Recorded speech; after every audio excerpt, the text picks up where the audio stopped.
চুঁচুড়ার ঘড়ির মোড়ে তৃণমূলের বিশাল জনসভা, কেন্দ্রীয় বঞ্চনার বিরুদ্ধে তীব্র আওয়াজ। আজ চুঁচুড়ার ঐতিহ্যবাহী ঘড়ির মোড়ে এক বিশাল প্রতিবাদী জনসভার আয়োজন করল তৃণমূল কংগ্রেস। কেন্দ্রের বিরুদ্ধে বঞ্চনার অভিযোগ তুলে এবং সাধারণ মানুষের উপর চাপিয়ে দেওয়া মূল্যবৃদ্ধির প্রতিবাদে আজকের সভা উত্তাল হয়ে ওঠে।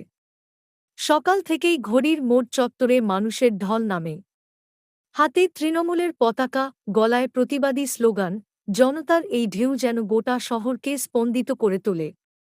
মঞ্চে একে একে বক্তব্য রাখেন শ্রীরামপুরের সাংসদ কল্যাণ বন্দ্যোপাধ্যায়, চুঁচুড়ার বিধায়ক অসিত মজুমদার এবং হুগলি পৌরসভার সম্মানীয় কাউন্সিলররা। বক্তৃতার শুরুতেই কল্যাণ বন্দ্যোপাধ্যায় কটাক্ষ করেন বিরোধী দলনেতা শুভেন্দু অধিকারীকে। তিনি বলেন, শুভেন্দু অধিকারী তো শিশির অধিকারীর ছেলে। তাহলে নিজেকে মোদির বাচ্চা বলে পরিচয় দিলেন কেন? সেটাই আমার বোধগম্য নয়। তার এই মন্তব্যে মঞ্চের সামনের হাজার হাজার জনতা উল্লাসে ফেটে পড়ে। কল্যাণ বন্দ্যোপাধ্যায় আরও বলেন, কেন্দ্রীয় সরকার সাধারণ মানুষের প্রাপ্য টাকা আটকে রেখেছে। জিএসটি বাবদ যে টাকা রাজ্যের প্রাপ্য, তা এখনও পরিশোধ করা হয়নি। এর ফল ভুগছেন বাংলার মানুষ। রান্নার গ্যাসের মূল্য আকাশছোঁয়া, জরুরি ওষুধের দাম সাধারণ মানুষের নাগালের বাইরে। অথচ দিল্লির শাসকরা নির্লিপ্ত। তৃণমূল কংগ্রেস এই অন্যায়ের বিরুদ্ধে সর্বস্তরে লড়াই চালিয়ে যাবে। চুঁচুড়ার বিধায়ক অসিত মজুমদার বলেন, বাংলার মানুষ উন্নয়ন চায়, বঞ্চনা নয়। মুখ্যমন্ত্রী মমতা বন্দ্যোপাধ্যায়ের নেতৃত্বে আমরা বঞ্চনার বিরুদ্ধে রাস্তায় নেমেছি এবং ভবিষ্যতেও নামব।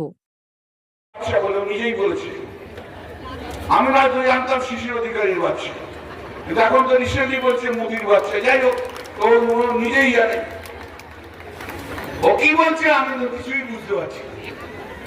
ভাই, কোন পরিস্থিতি নিয়ে বাবার নাম পাল্টে যায় এটা আমার জানা ছিল। মানে মুখ্যমন্ত্রী হতে গেলে বাবার নাম পাল্টে যাবে আমি জানি না।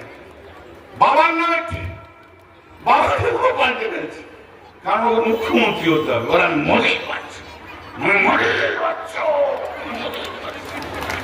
দেখেছেন তো শিশির ভিডিও, মোদির বাচ্চা, বাবার নামও পাল্টে গেছে। যাক, কিন্তু মেজবাবু,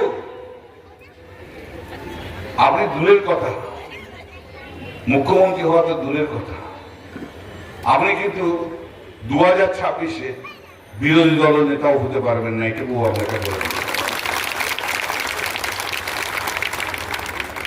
বাংলা মানুষ যার প্রতি বিশ্বাস করে তার নাম মমতা বন্দ্যোপাধ্যায়। এ বাংলা যাকে বিশ্বাস করে তার নাম হচ্ছে তৃণমূল কংগ্রেস। আর আপনাদের কাছে আমার অনুরোধ, যে সময়ের মধ্যে দিয়ে যাচ্ছি নিজেদের সবাই সংযত রেখে বিশ্বাস রাখুন মমতা বন্দ্যোপাধ্যায়ের উপর। আগামী দিনের আশার আলো যিনি দেখাবেন তার নাম মমতা বন্দ্যোপাধ্যায়। আমি তো অনেকদিন আগে, আজ থেকে 7-8 মাস আগে দিল্লির মুখে আমি বলেছিলাম যে যদি নরেন্দ্র মোদীকে সরাতে হয় তাহলে ইন্ডিয়া জোটের নেতৃত্ব দেওয়া উচিত মমতা বন্দ্যোপাধ্যায়ের হাতে, তবেই নরেন্দ্র মোদী ঘটবে।